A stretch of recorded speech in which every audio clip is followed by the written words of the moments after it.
Bismillahir Rahmanir Rahim. Alhamdulillahi Rabbil Alameen. Wa salatu wa salam Rasulillah. Assalamu alaikum wa rahmatullah. Welcome to the Young Smirks podcast. Today we have a very special guest, Sheikh Dimashqiah. Not very. Oh, you're quite special, Sheikh. Just a bit. Just a bit. Assalamu alaikum, Sheikh. عليكم السلام. إنك لا تهدي من أحببت ولكن الله يهدي من يشاء. How are you doing, Sheikh? Alhamdulillah. Sheikh, it's been a long time. Hey, wallah. You know, I've missed you, Sheikh. 2 years, almost, or even 3 years. We've been with each other in a few different countries now. Saudi, Turkey, England. When people be classified, separated due to conceptions and beliefs, congregations on the Day of Judgment, we ask Allah we meet there. Inshallah. There will be no separation between us. Inshallah. Barakallah feek. And Sheikh, it's good to have you on the show. I'm so pleased as well. Basically, I want to ask you about yourself because you've been involved in dawah for many years. You've been active in Islamic work. Where are you from, and how did you get into Islam, like into actually studying and teaching Islam? Give us a bit of background about where you're from and who you are. Yeah, I started in almost religious environment, and I was put in a religious school, but it wasn't the thing that I'm convinced with, which caused me, after I got rid of it, or they got rid of me, to change my life, looking for, freedom or something. But also I had problems with this. I have problems there. So I think I returned back to the religious environment, but this time on the true concept and belief. Alhamdulillah, inshallah. Alhamdulillah. So, where did you start studying Islam? I started in 1971. Oh, wow. That was in Al-Ahzab in Lebanon. Then I moved to Aleppo. I studied, continued, but there was a problem there. I didn't. As I told you, there are things that I wasn't convinced with. Then suddenly those people said to me, "Get back to your country." That was in Aleppo. Get back to your country, Lebanon, because now at that time it was 1973, and there was a war between Syria and Israel and Egypt. So they said, "We don't want to bear your responsibility. Get back, please, to your country." So I did. Then I wasn't really religious at that time for a couple of years, till I went to Paris, and I was living there for 1.5 years. Then I returned to Lebanon, back. I wasn't successful. Then I repented at that time, starting praying. Then suddenly all ways of breakthrough were opened for me, where before that everything was blocked, and I experienced it. I know that Allah is blocking things against me. But the moment I made my repentance, next day everything was opened. SubhanAllah. Hey, wallah. And my career was handwriting, good handwriting, signs for shops, etc. That was my career. Like calligraphy? Yeah, calligraphy. Arabic. Till now, I think I sent you. Yeah, you sent me. Yeah. So next day after my repentance, customers started to knock on my door. I want this, I want that, and I was saying, well, forget about that. That's not worthy, etc., etc. Then suddenly, a visa was sent to me from someone whom I knew many years before, and also all of a sudden, he sent me a visa. For where? To Saudi Arabia. MashaAllah. As what do you call it? Salesman, or on the counter. Yeah, in a hotel. Then after 1 year, almost 2 years, they said, "This has been growing. We don't like it." In Lebanon? In Saudi. Oh, in Saudi? That was 1981. So either you shave it or you look for some other places. And I looked for other places, and it was Islamic library, and that was a chance for me to read and read and read thoroughly. And alhamdulillah, I started to understand things. And from that, also I got a masjid where I started to lead the prayer, and also my voice helped me. Yeah, and I was an imam there for almost 38, 39 years. In Saudi? In Saudi. Subhanallah. Long time, Sheikh. Yeah, the last 10 years started to move here between Saudi and Britain, making my dawah. Dr. Bilal was telling me that you and him used to do dawah in Saudi. Yeah. In 1992 or 1994, I can't really specify it now, when the Americans entered and the Haran base was given to them. So we had tens of thousands in this base. And there was a tent, and we are giving the work. Alhamdulillah. It was fantastic. People were thirsty for Islam. And that campaign, there was a campaign there. Millions of Bibles, but they were different Bibles. Yeah, the cover is the same, Desert Stone Bible they call it. But you see a Bible like this and a Bible like this. And I was asking them, why is this? Despite the New Testament are both there in the same books. But there are books without the Apocrypha, there are books with the Apocrypha, and there are books with extra Apocryphas. Yeah, 83 books inside. Others, 76. Yeah. So, yeah, we've been asking about this. And they thought they had no doubt that they're going to make a campaign for their Christian dawah. And people will be, this is what was designed to them. People are going to be easily accepting Christianity. But they were shocked to find that the opposite happened.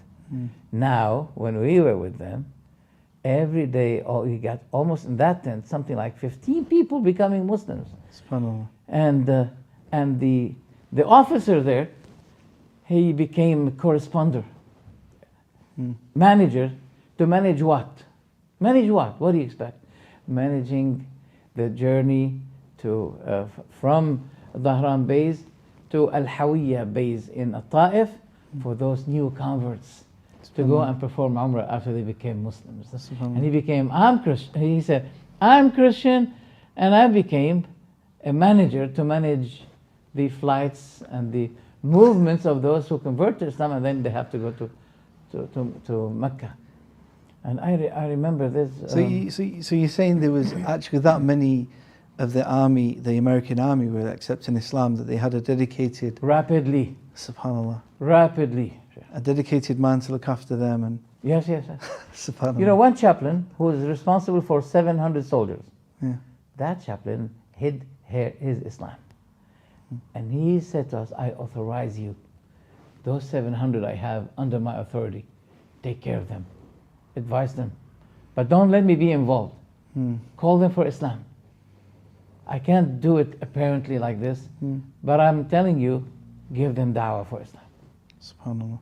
Something that was, it was couples of months with me, but that was the most delightful stage of my whole life.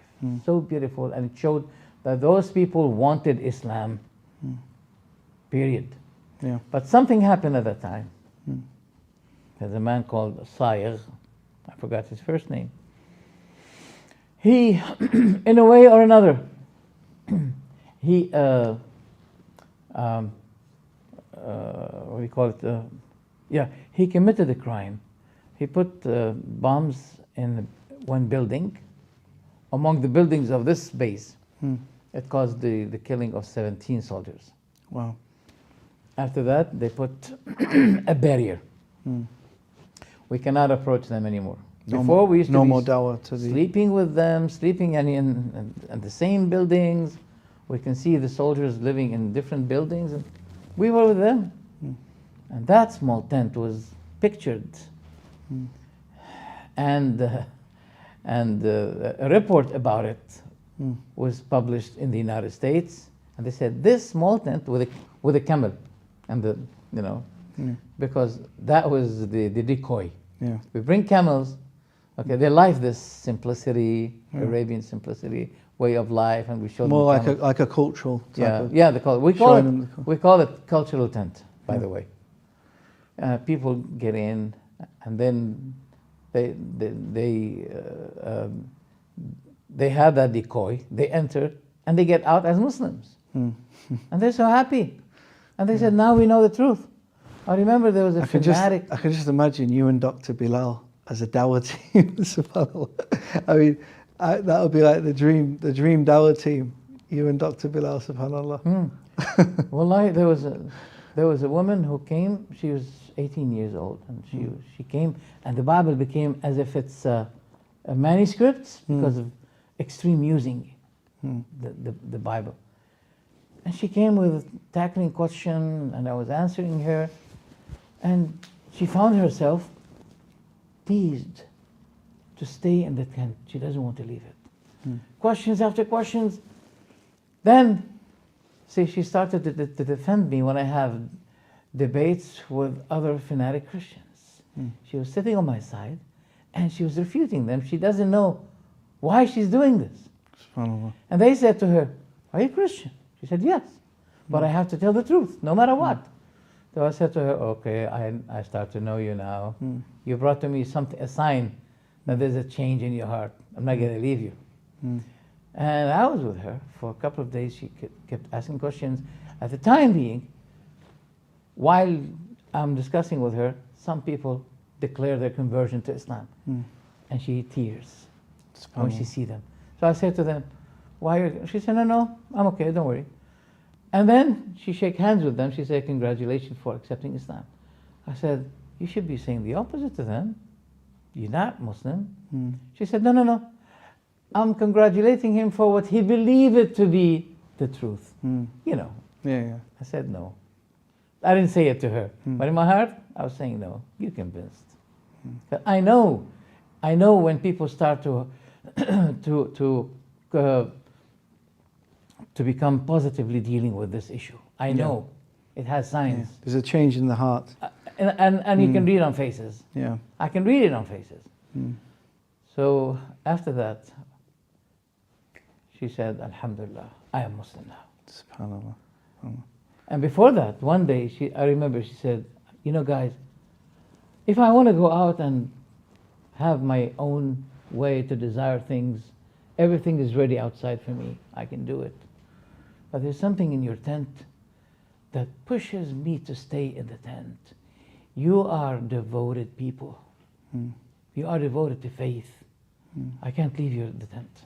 SubhanAllah. Eventually, she became Muslim. Alhamdulillah. And like that, a lot of cases like this. So, Sheikh, after you spent your time doing dawah in Saudi, you started to then come to the UK, and you got quite well known, really, for your dawah, especially with the TV and the YouTube. You know, this is kind of what made you quite well known in the Muslim community, especially for your debates with the Shia and other particular different sects of Christians. How did you start getting into the debates with the Shia? Because I know this was a big part of your dawah initially, especially on the TV channel. Before, I used to be specialized with Christianity. A lot of also... No, that's another stage. Before, it was with the Americans in Saudi Arabia. Now it's on Yahoo Chat. Have you heard of Yahoo Chat? Yeah. That was the beginning. Yeah. And also... Hear me. Hear me was before Yahoo Chat. There's another one as well. What's the... Paltalk. Paltalk, yeah. Paltalk came after. Okay. First, Hear Me. Second, Yahoo Chat. Yeah. Third, Paltalk. Yeah. This is online. Yeah. Yeah. I had heavy debates with them, Christians and even atheists. One of the atheists he was debating with me, he said, "You know what? I got a child. I'm going to call him Allah." I said, are you going to do that? He said, yes. I said, okay, I'm going to call Allah to let him die. Go ahead. I challenge you. Call him Allah. He didn't dare to do it. He said, well, I'm enlightening you. I said, you're enlightening me to make me believe that there is no creator for the creation. Is that light? Is that light? Is that guidance? Are you calling me for the guidance of believing that there is no creator for the creation? These are reasonable ways, simple, but very strong, very hitting points. Also, I'll give you an example with Christians. One big priest, he said to me, Abdul, I want to pray to God for you. I said, who among the three you're going to call for me? If it's the one who used to be praying to God, no. If it's the one whom Jesus was praying to, go ahead. But not to the one who used to be praying to God. These are good ways that Muslims should be really equipped with this way. I didn't find it much with people. A strategic way of dealing with those people. It's very effective and very beneficial. Yeah, then someone suddenly, he called himself in Yahoo chat, Bin Laden. And he said to me, I need to talk to you privately. I said, you call yourself Bin Laden, you want me to talk with you? You're going to put me in trouble? You know that was in 2001. Yeah. And you know what is 2001. Yeah. So I said, you call yourself Bin Laden, you want me? No, sorry. He said, no, I'm not Bin Laden. I'm someone else. That was a Yemeni brother called Abu Ahmad. And he opened a room and he wanted me to debate with the Shia because they have big problems with them. And at that time, there was a big debate with the Shia. So I went and I was troubled to deal deeply with the Shia. And this is how I started to change my way of da'wah. I was taken away from my da'wah to the Christians, which I was happy with. Everything has negative side and positive side. Okay. That leads us to this question. What is better? To maintain your net profit or your capital fund? To defend Islam from inside, it's your capital fund. Okay. To gain people from outside to become Muslims, this is profit. Profit. Yeah, so less than people think another way. Profithood. Yeah. So I have to make my balance between the two. Which is more important? I found at that time that it's very important when those people were extremely active, enthusiastic to make their da'wah, and they're going rapidly, heavily, with all of, you know how much they pay for this, for their, So I decided to take it that way with the Shia. And they took my time from calling Christians to Islam. Yeah. But it was, alhamdulillah, it was good. I have big encyclopedia about all the doubts they give. While I was debating, I was making a big data. Yeah. And my PhD was on that as well. So I made it as my research of PhD. And now it's well known on the internet. It's called Ahadith Yahtadju Biha Shia. Narrations that Shia used as a weapon, doubtful weapons against us. So I refuted them. Now it's something like 3,000 pages. Wow. And it's becoming 5,000. Before it used to be 1,500. Now it's something like 5,000. There is nothing of their doubts that they have, but I refute it, alhamdulillah. SubhanAllah, so Shia became a big focus on for your da'wah. And you started to also produce TV shows as well for the Shia as well. They became very popular as well. In Wisal. Yeah. Well, there's a man called Kamal Haydari, and the way he speaks, this is the way of scholars. The way. Allah gave him a charisma, a great charisma. But he has a problem. He cannot have a dialogue with anyone. No way. So he brought issues, doubts, And the Iranians were so happy with him. Mm. And to the extent that on their buses they write, who can debate with this man? SubhanAllah. Yeah. 10 million riyal, Saudi riyal, for the one who can rebuttal him. And I rebutted him in 110 episodes on TV. Mm. And he never refuted any. SubhanAllah. And I've been calling him. So is that how you became a millionaire, Sheikh? Oh, wait, I'm on the way. I'm coming to it. I refuted him, and there was no reply from him at all. So I was saying to him and to his TV, may Allah punish you.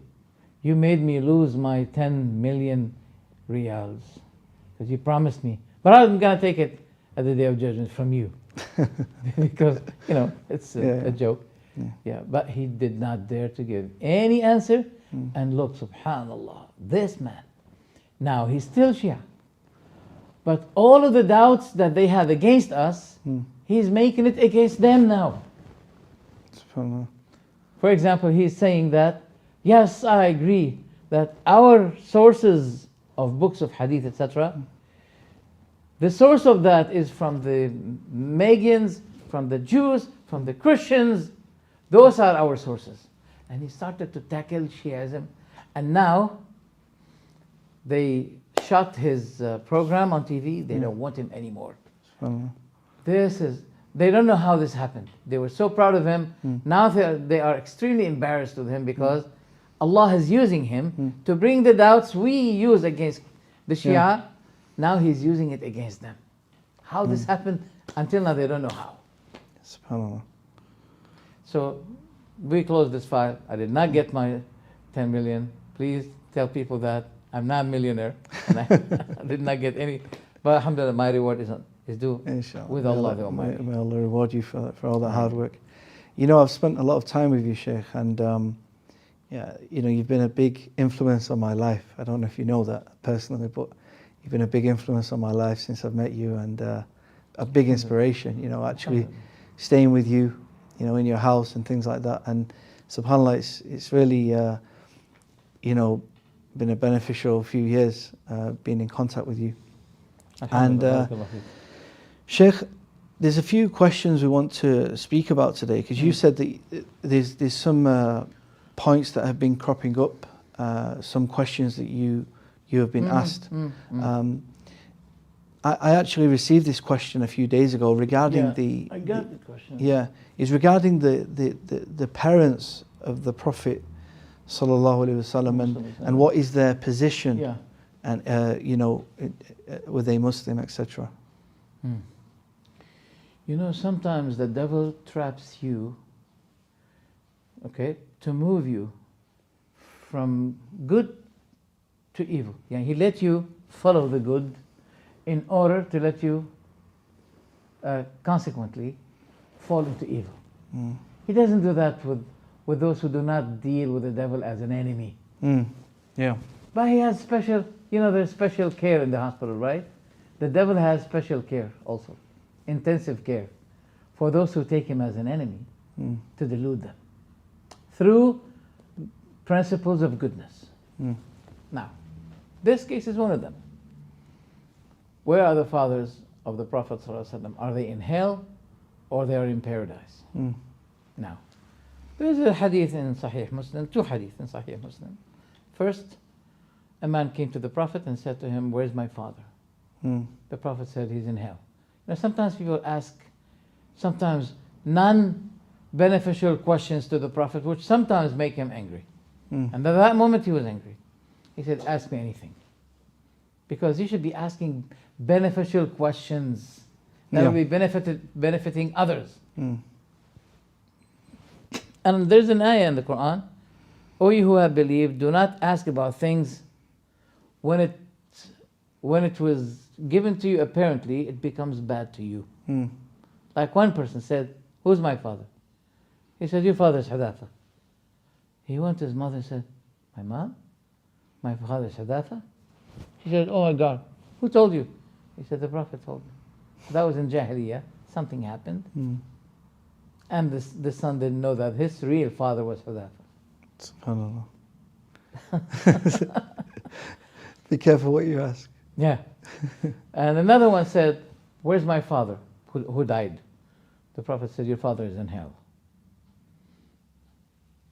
Now, the man went.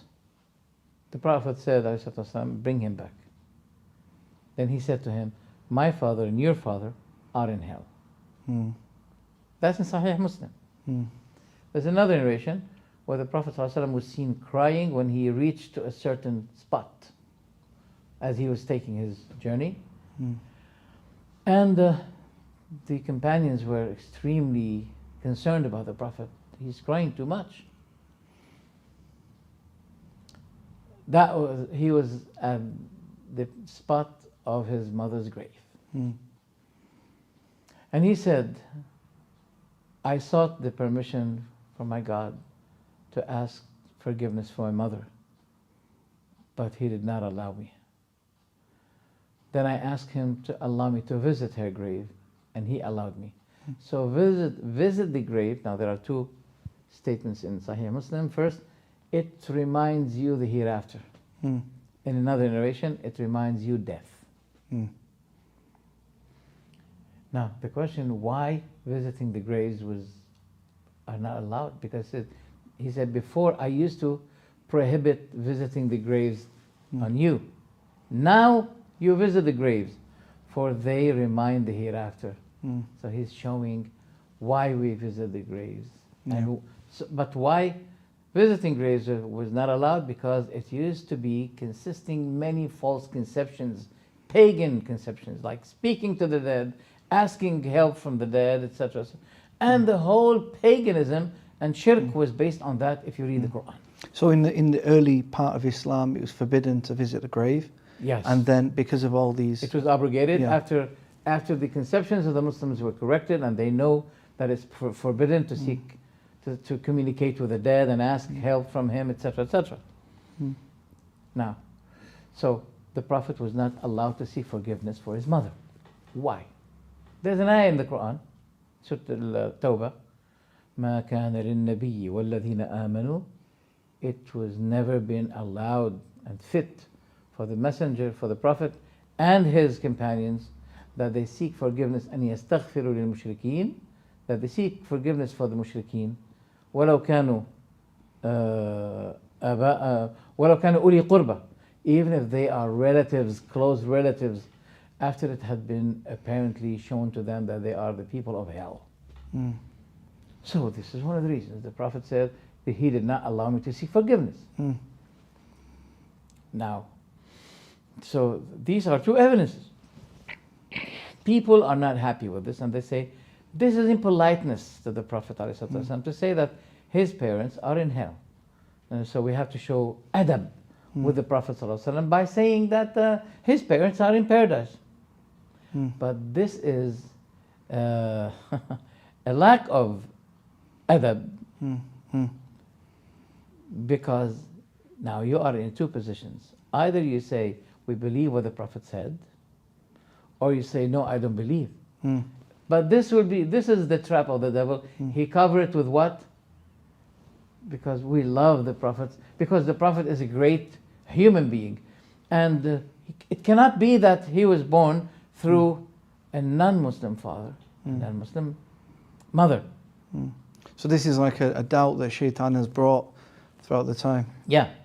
Like, for example, if you're praying, the devil said, oh, you did not give charity a long time ago. You should be looking for people, give charity. He reminds you about the charity and the prayer, to see the prayer from you. These are devil trap. So now here is the same. Even like those who say, oh, we cannot believe that Allah has a hand, because that means he has a body, etc. And we want to elevate Allah far above from any kind of imperfection, and to say that he has hand, that means he's imperfect, etc., etc. So, okay, the end of that is what? So we don't believe what Allah said. This is the trap. The whole companions, they believed that the father and the mother of the Prophet ﷺ were as he said. Because the ijma' should be going on the side of what the Prophet said, not against him. And he said it himself. We say what the Prophet said. So this is takdeeb, yani making lie, charging the Prophet with lie. Covered by what? By tanzih, loving the Prophet. Yeah. alayhi salatu wasalam. Yeah. Subhanallah. Yeah. So therefore, for example, the hadith that my father and your father are in hell, and Nawawi in his explanation to Sahih Muslim, he said there is a benefit in this hadith that if a person died as a kafir, he would not be benefited by the relationship of others, no matter who. That's what Nawawi said. And they had to also play with the meaning of the Quran. Yeah.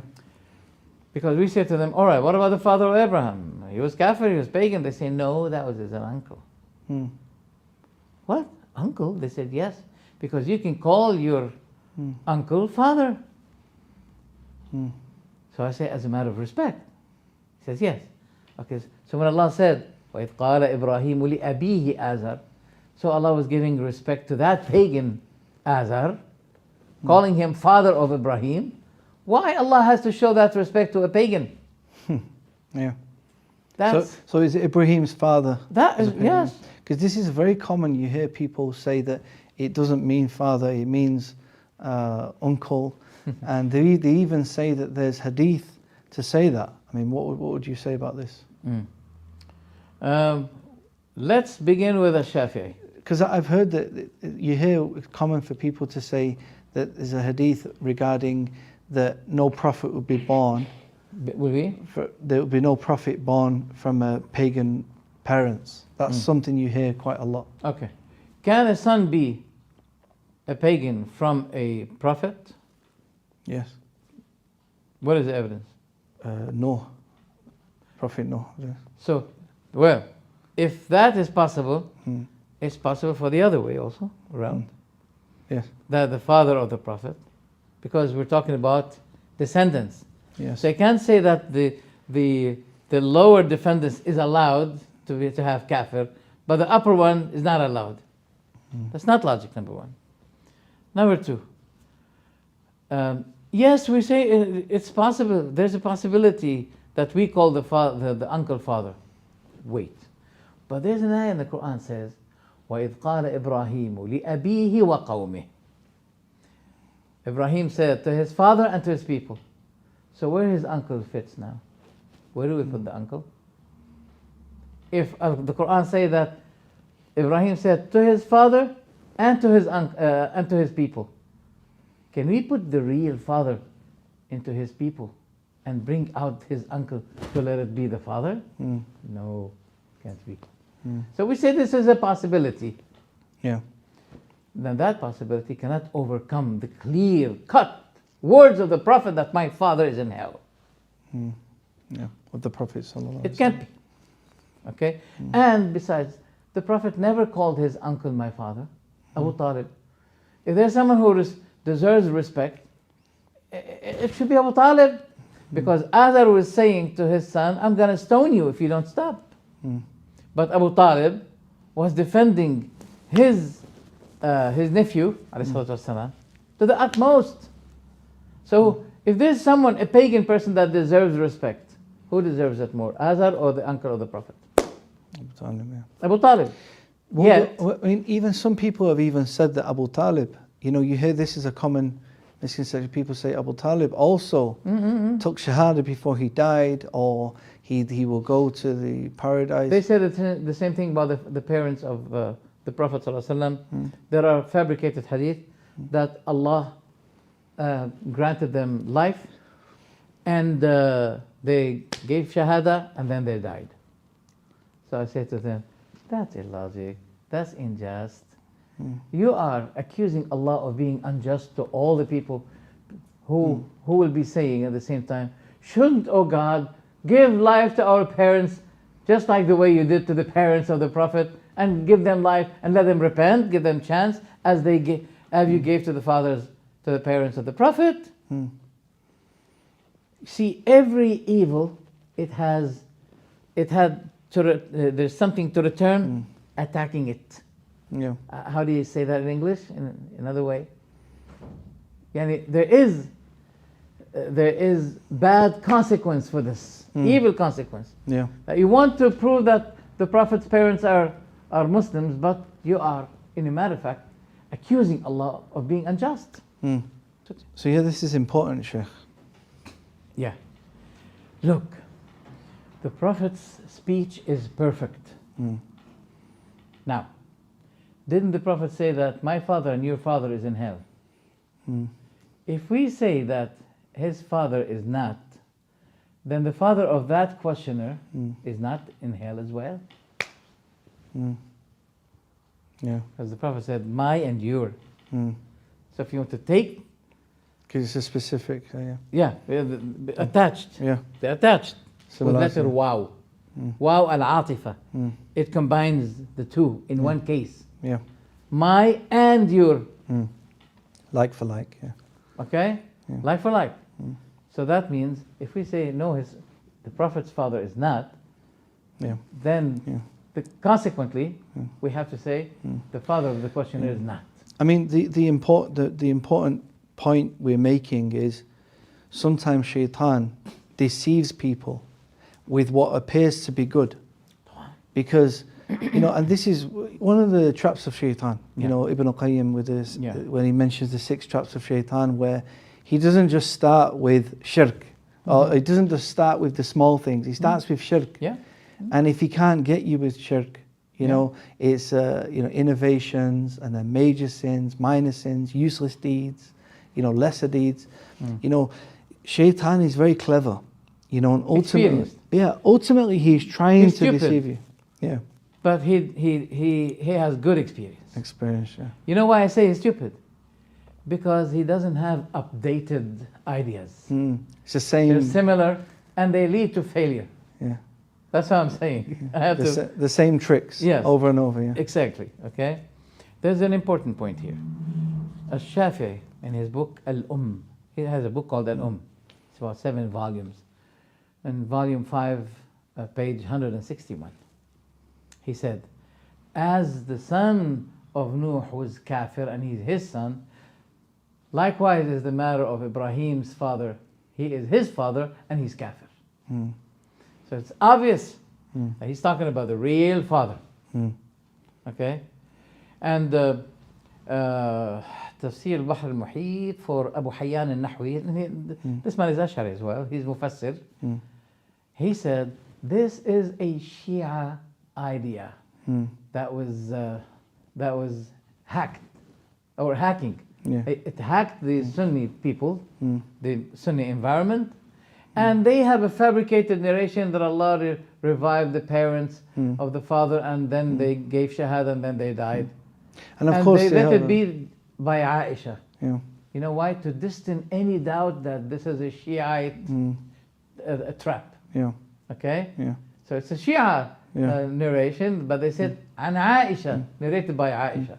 And that was another thing, because they have exaggerated the house of the Prophet, the Ahlul Bayt, they've exaggerated the status. Of course, as Muslims, we do love the Ahlul Bayt, we do, we revere them, but we don't exaggerate their position. And of course, they have problem, not only exaggeration.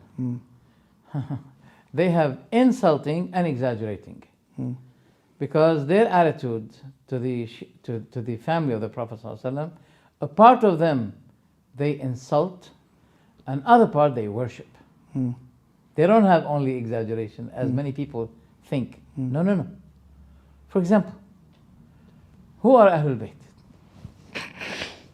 The Prophet, whenever he enters the house of Aisha, he used to say, Assalamu alaikum Ahlul Bayt wa rahmatullahi wa barakatuh. Then Aisha says, Wa alaikum assalam wa rahmatullahi wa barakatuh. Kayfa wajadtum ahlakum? That's in Sahih Bukhari. Then he goes to his other wives, saying to each one of them, Assalamu alaikum Ahlul Bayt. Exactly. Ahlul Bayt. So who are Ahlul Bayt now? Isn't Aisha of Ahlul Bayt? Isn't the other wives of the Prophet are Ahlul Bayt? Yes. So, and by the Quran, the word Ahlul Bayt was mentioned 3 times in the Quran, not 4, 3. Number 1. The angel said to the wife of Ibrahim, قالوا أتعجبين من أمر الله. Are you astonished, amazed from the command of Allah? Because she hit her cheek and he says, after my old age, I have a child? Because they gave her good news. They're going to have a child. So they said, are you amazed from the issue, the matter of Allah, the command of Allah? May the mercy and the blessings of Allah be upon you, Ahlul Bayt. So they are directing the wife of Ibrahim with this, Ahlul Bayt. Second, the wife, the mother of Musa alayhi salam, she said to his sister, Qussi. And that's why, that will lead us to another topic. Sorry if I do that. We don't believe in something called metaphorism. No. Literally now, if you want to translate Qussi, what's the meaning of Qassa in English, in Arabic? You know the meaning of Qassa, yaqussu. Qassa. Oh, to cut. To cut. Okay, so what's the meaning of Qussi? Cut him? No. Trace him. To what, sorry? Trace him. Trace Musa. Because he was taken from the river to the house of Pharaoh, and the mother had extreme concerns about him. So she said to his sister, to her daughter, Qussi, trace him, see what's happening to him. So they had big concerns about Musa. He's refusing to take breastfeeding from anyone. At that very critical moment, his sister interfered, saying to them, shall I guide to someone, to Ahlul Bayt, who will be taking good care of him for you? Because Allah ordered the wife of Pharaoh to love him. And she said to Pharaoh, please, you've been killing a lot of children. Why don't we keep this one for us? It seems also they have a problem. Pharaoh maybe was impotent. Because she said to him, according to Surah Al-Qasas, we need him, he may be beneficial for us. Why? Why he may be beneficial to you? You have everything, you have the whole Egypt. And I like what Ibn Qayyim said, that Allah sent Musa. And look at the consequence, the ending. Eventually, Musa was saved in the river. Pharaoh, the one who picked him from the river, he was the cause for him to be drowned in the river. And Allah does what He will. Allah does what He will. So what is important here is that she said to his sister, Qussi. So we have to look for the context. Not to say this is unliteral, that one is literal. It will be pick and choose. What would be more lowing? I'm talking about the law. What will be fitting the law is that you look at the context. It will give you the judgment whether you take it literally or not. That's another issue. Okay. So the second one is she's the sister of Musa said to the family of Pharaoh, to the people of Pharaoh, shall I guide you to a Ahlul Bayt who will be taking good care of him for you? They said yes. So this also shows that they knew. So Allah said, then we returned him to his mother. So this shows as well that the family of the Pharaoh, they knew that was his mother as well. I don't know. No. They didn't know. No, I don't think so. That's not the point. No. Because she said clearly like this. Shall I guide you to a family that will be taking good care? Okay. Ahlul Bayt. Ahlul Bayt. That's the second one. The third one is when Allah was speaking to the wives of the Prophet in Surat Al-Ahzab. Okay. إنما يريد الله ليذهب عنكم الرجس أهل البيت. Now, the Shia say, okay, you say that the wife is of Ahlul Bayt. I say yes. They say, what if he divorced her? Now, they want to bring an issue now, a doubt, that since she can be divorced. That means she's not necessarily from Ahlul Bayt. Mm. So I say, what if he did not divorce her? What if he did not? Mm. And I keep insisting. What if he did not? Huh? Is she still considered a part of Ahlul Bayt or not? Mm. That's a beautiful. This is a good way to return their doubt against them. Okay. There's a good point here about it's in Sahih Muslim, where it's been narrated that the companions said, we used to be considering Abdullah bin Mas'ud as one of Ahlul Bayt of Rasulullah because of his extreme entrance to the house of the Prophet ﷺ. Even the one who is not considered, he's not relative to the Prophet ﷺ, he may be considered a part of Ahlul Bayt because of extreme. He's very close to the family. Yes. And there's a narration also in Sahih Muslim that the cat is a part of Ahlul Bayt because it keeps hanging around. So I say to them, subhanAllah, if the cat can be considered a part of Ahlul Bayt, how much more the wives of Rasulullah sallallahu alaihi wasallam. Now we have the three things in Quran, plus a lot of evidences, but this should be in Sahih Muslim, a cut clear point that the Prophet was using the word Ahlul Bayt to his wives. If they say, but not Aisha, why? Is there anything wrong with her? If there's anything wrong with her, why the Prophet didn't divorce her? Yeah. Especially they say that the Prophet knows all the unseen until the day of judgment. He knows all things. So when he we say to them, when he married her, did he know about her that she doesn't deserve to be his wife? Now that will put them in a big critical point. They can't answer it. So this is basically the point we're getting at, is that Shaitan uses these things where he tricks people into exaggerating and believing the wrong thing, and the way he does it, it makes you think that your intentions are good, and you're trying to honor the Prophet in some way, when in fact you're actually lying about the Prophet. That's basically what happens. Those people are shayateen, devils. The hierarchy. As for the laymen, they'll be always in trouble because they don't seek knowledge. So the concern is always about those people. We have to address those people, approach them. Yeah. But those people, yes, they know the truth, and it's a political. You have to exaggerate. They have to exaggerate in loving the family of the Prophet. We love them. They make shrines for them. Don't forget to pay money for them. For Ahlul Bayt. You have to pay the fifth for Ahlul Bayt, which is much ever more than the charity zakah. Zakah is 2.5. This is 25, and without the dot. It's interesting because even the Christians are the similar. They pay about making money. 25%. Yeah. All of those false religions. It's all the same tricks. Look at the Jews. Look at the Jews. Look rightward, leftward, forward, backward. Anything that your eye reaches, it's yours. And you're my special people. And now, any Jew, he said, this land is promised by God to us. It's for us. So it's a lively political game through a concept of religion and faith, etc. Jazakallah khair, Sheikh. That's all we have time for today. I'm sure we can come back and do another podcast. I want to question you about some detailed questions, so inshallah, maybe we can come back in the future and deal with that, inshallah. So I'd like to thank you, and I look forward to seeing you. Thank you for having me. Jazakallah khair. May Allah reward you.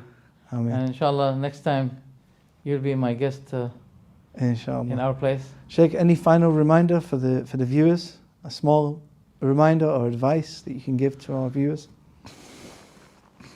There's a beautiful hadith. Today I mentioned it. Renew your bay'ah to the Prophet sallallahu alaihi wasallam. Renew. Because your bay'ah. Don't say that I was not witnessing the lifetime of the Prophet, so they were giving him bay'ah while I'm not. No, you are. Since you say I'm Muslim and I believe in this Prophet, this is a covenant you give. and it contains responsibility. Now let me mention to you this. I'll end with that. Jabir ibn Abdullah radiallahu anhu. He said, the Prophet ﷺ kept for 10 years proposing his da'wah to people, taking advantage of the seasons of Hajj, because there used to be Hajj even before the coming of the Prophet. The Prophet renewed the da'wah of the previous prophets before. There was Hajj. Do you know that Quraysh used to be fasting the day of Ashura, and the Prophet, before he became Prophet, he was fasting the day of Ashura with them, and that's in Sahih Muslim. Not many people know that. And they used to be boasting that, why Muhammad, why are you going against us? Why are you criticizing us? Who else that keeps honoring the pilgrims and give them food and drink and accommodate them other than us? And that's why Allah said, أَجَعَلْتُمْ سِقَايَةَ الْحَاجِ وَعِمَارَةَ الْمَسْجِدِ كَمَنْ آمَنَ بِاللَّهِ وَالْيَوْمِ الْآخِرِ. Are you making the feeding, drink and food for the pilgrims is as those, similarly to those who believe in Allah and the day and the day of judgment and struggling for the sake of Allah? Are those comparable? So Allah is refuting Quraysh because they were boasting, saying, we are granting the pilgrims water and drink, etc., etc., etc. Okay. So, So the Prophet kept taking advantage of those seasons, exploring his da'wah. Who can accommodate me, support me, help me in conveying the message of my Lord to the world? Who can do that? That was his concern, taking advantage. And he was one all alone. No one believed in him except Abu Bakr. And Abu Bakr freed Bilal. Since we are now, the situation about racism, we are boasting the following. Umar said, we used to be saying, our master freed our master. Who is our master? Abu Bakr. Freed our master, our Lord and master. Who is that? Bilal. Umar is saying, is calling, and Umar belongs to a very high, noble tribe in Quraysh, in Mecca. He's saying, our master freed our master. Well, that was 1400 years ago. Look at what's happening now in the West, especially in the United States. That had been solved in Islam. Bilal, the Mu'adhin of Rasulullah, who had been persecuted because of his Tawheed, monotheism, he was freed and he became the symbolic black person who that symbol is our master and Lord. Not only this, but the Prophet ﷺ said to him, Bilal, what is the significant thing with you that you do? I heard your steppings in Jannah. Black man, his steppings in Jannah. He said, nothing more than this, O Prophet. Whenever I lose my wudu, I take another. And when I take another wudu, I perform 2 rak'ah. That's all. So, 10 years, والسلام, struggling, no answer. And people who used to be traveling from Yemen, Hadramaut to Mecca, before they bid the person farewell, they say, be careful about this man in Mecca we heard about. They used to be making propaganda against the Prophet Muhammad ﷺ. And when they come from Yemen and they see him, that's the guy, be careful, he may delude you. 10 years. Until 1 or 2 persons came from Medina to Mecca and they saw the Prophet ﷺ and they became Muslims. They went to Medina. They started to talk about that. 2, they come to Mecca. They believe in the Prophet ﷺ. The Prophet teach them the Quran. And they return. He said after a period of time, every house in Medina Islam entered in every house in Medina. Every house in Medina.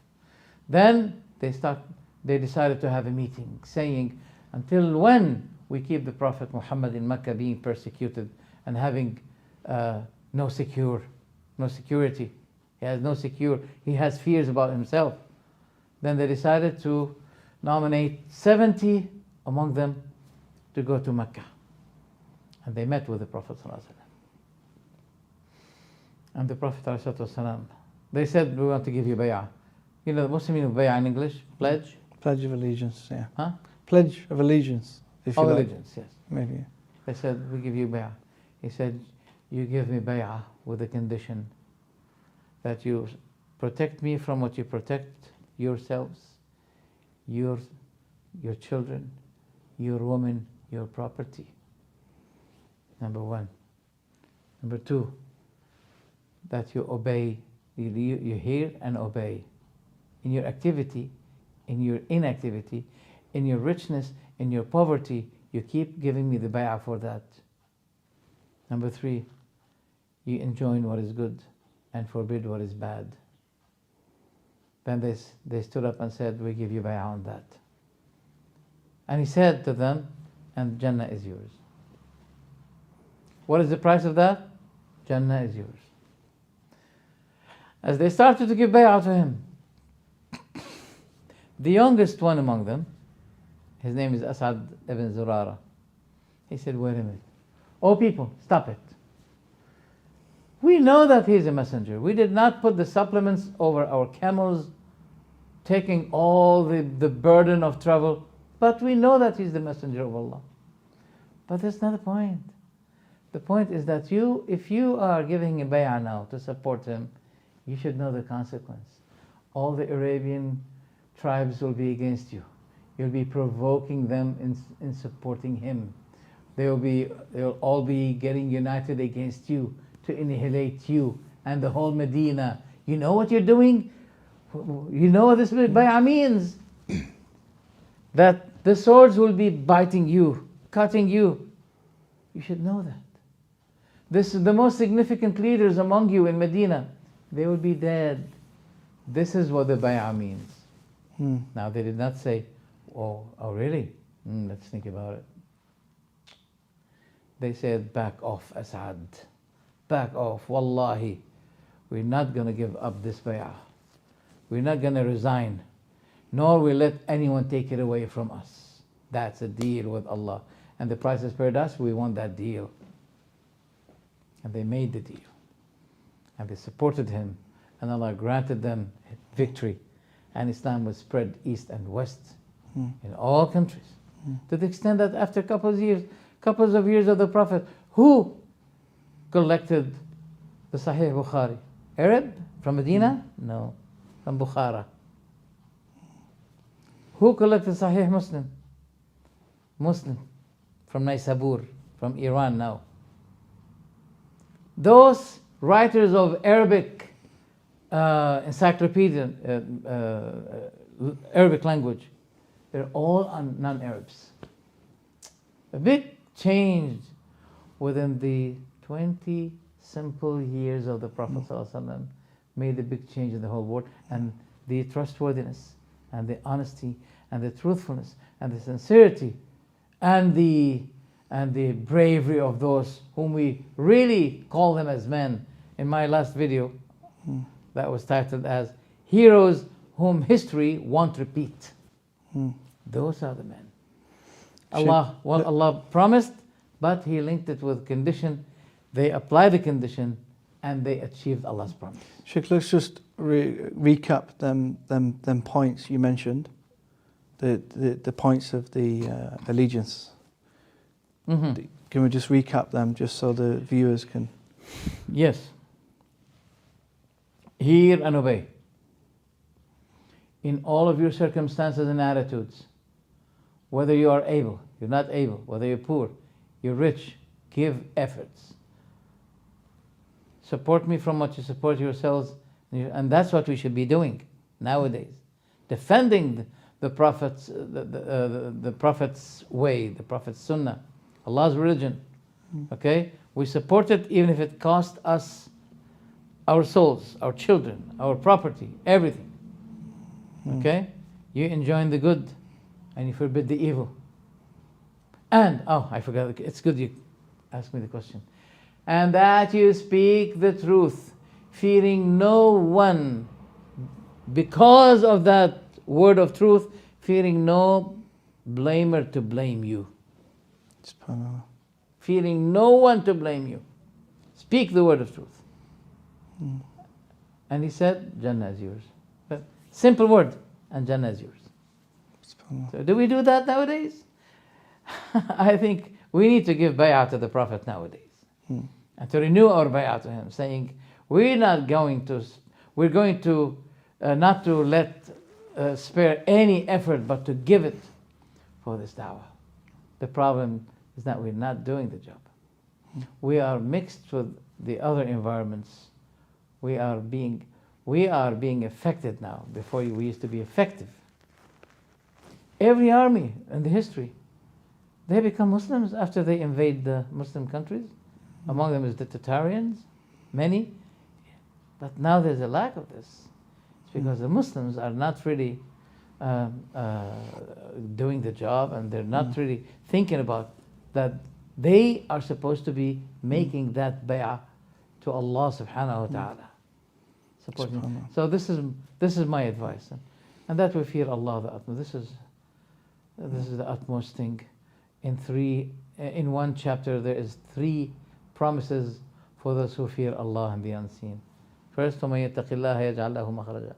Whoever, in the Surat Talaq chapter, whoever fear Allah, Allah will make out a way out for him, a breakthrough from his troubles. SubhanAllah. Another ayah, right after it, the next ayah, whoever fear Allah, مَن يَتَّقِ اللَّهَ يَجْعَلْ لَهُ مِنْ أَمْرِهِ يُسْرًا. He will let his affairs be easy. Make his affairs easy. SubhanAllah. The next ayah, وَمَن يَتَّقِ اللَّهَ يُكَفِّرْ عَنْهُ سَيِّئَاتِهِ. And whoever fear Allah, Allah will expiate for him his sins. وَيُعْظِمْ لَهُ أَجْرًا. And will magnify, glorify, multiply the reward to him to become great. SubhanAllah. So 3 promises for those who fear Allah. So I just leave that as the last advice. Jazakallah khair, Shaykh. It's a pleasure to see you after all this time. It's a pleasure to me as well. And I hope to be spending more time with you in the future, Inshallah. inshallah. Jazakallah khair, Shaykh. Assalamu alaikum wa rahmatullahi wa barakatuh. Assalamu alaikum wa rahmatullahi wa barakatuh.